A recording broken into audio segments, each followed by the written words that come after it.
চার জেলা।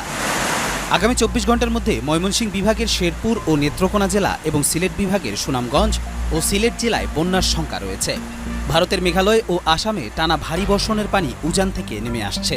পাশাপাশি শেরপুরে গত 4 দিনে থেমে থেমে বৃষ্টিপাতের কারণে জেলার নদ নদীর পানি দ্রুত বাড়ছে। এরই মধ্যে চোল্লাখালী নদীর পানি বিপদসীমা অতিক্রম করেছে। 20 মে বেসরকারি আবহাওয়া বিষয়ক ওয়েবসাইট আবহাওয়া.com-এর প্রধান আবহাওয়াবিদ মোস্তফা কামাল পলাশ এ তথ্য নিশ্চিত করেছেন। তিনি বলেন, 24 ঘন্টার মধ্যে ময়মনসিংহ বিভাগের শেরপুর ও নেত্রকোনা জেলা এবং সিলেট বিভাগের সুনামগঞ্জ ও সিলেট জেলার বিভিন্ন নদীতে পাহাড়ি ঢল শুরুর আশঙ্কা রয়েছে।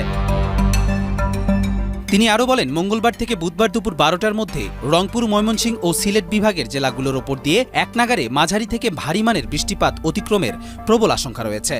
এদিকে শেরপুর পানি উন্নয়ন বোর্ডের তথ্য অনুযায়ী আজ সকাল 10টায় চেল্লাখালী নদীর পানি বিপদসীমার 106 সেন্টিমিটার উপর দিয়ে প্রবাহিত হচ্ছে। গতরাত 10টা পর্যন্ত